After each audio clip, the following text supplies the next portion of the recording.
کے اندر ہے، ابھی بھی ہے۔ اب اگر ملحدین اگر ابھی بھی اگر وہ جو ایتھیسٹ یہ سوال کریں کہ اس مجرم کو سزا دینے سے کیا حاصل، تو میں آخر میں ایک ایسا جواب دوں گا جو اسی دنیا کے معاملے میں اب جو ہو، ابھی وہ سوال جو اگر ایتھیسٹ کر رہے پھر بھی کہ وہ مجرم کو، وہ کافر کو سزا کیوں دے رہے، اس سے کیا حاصل، اگر یہ سوال ابھی بھی کریں گے تو میں اس کا جواب جو ہے نا آج کی زندگی سے دوں گا، آج کے زمانے سے دوں گا۔ وہ آخر میں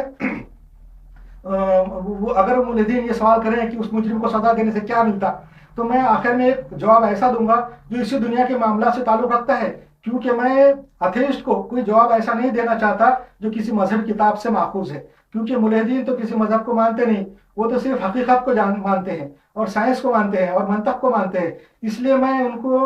لیے میں نے اسلام کے تعلیم کے 40 سبق میں صرف اور صرف منطقی کا سہارا لیا تھا، اس لیے اس سوال کا منطقی سے جواب دے کر اس معاملے کو ختم کرتا ہوں۔ ملحدین کا سوال ہے، ایتھیسٹ کا سوال ہے، ایک بار پھر سنیے۔ ملحدین کہتے ہیں کہ کسی مجرم کو سزا دینے سے اللہ کو کیا حاصل ہوتا ہے؟ جواب اسی دنیائی معاملے کا دیتا ہوں میں، جواب میں اسی دنیا کی جو معاملہ ہے، اسی دنیا کے اندر جو ہوتے رہتا ہے اسی سے دیتا ہوں۔ وہ یہ ہے کہ ایک مثال پر غور کریں، ایک مثال پہ، ایک ایگزامپل پہ غور کرو آپ لوگ۔ ہم آئے دن اخبارات میں پڑھتے رہتے ہیں اور سنتے رہتے ہیں کہ کار بنانے والی جو کمپنیاں ہیں، ہم آئے دن روز اخبارات میں پڑھتے رہتے ہیں اور سنتے رہتے ہیں کہ اشتہار دیتے ہیں لوگ، ایڈورٹائز کرتے رہتے ہیں۔ کار بنانے والی جو کمپنیاں ہیں، کار بنانے والی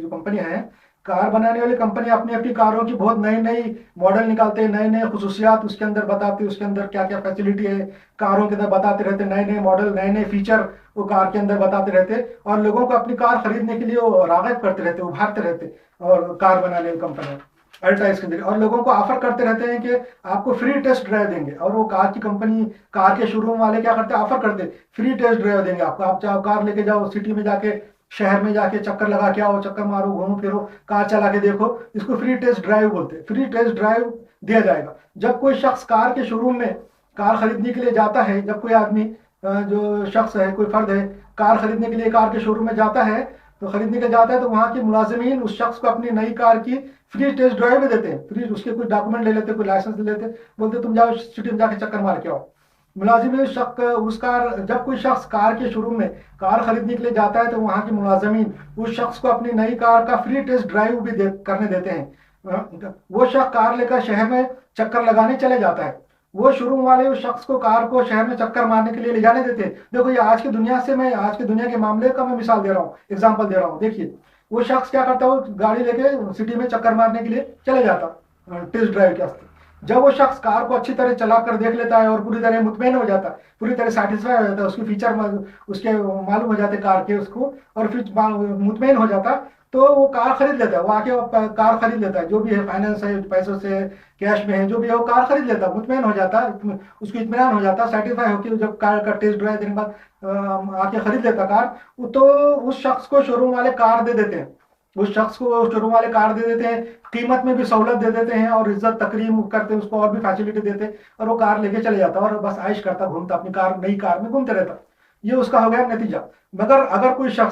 اگر دوسرا سینیریو کیا ہے، مگر کوئی شخص ایسے ہی کسی شو روم میں گیا اور ٹیسٹ ڈرائیو لیا کار کا، کہ ٹیسٹ ڈرائیو کے لیے میں لے جا رہا ہوں، اور پھر وہ کار کو کوئی نقصان پہنچا دیتا ہے، یا کار میں چوری کر لیتا، کوئی سامان نہیں، کوئی اس کا پارٹ نکال لیتا، کار کو صحیح سلامت واپس نہیں لاتا، اور پھر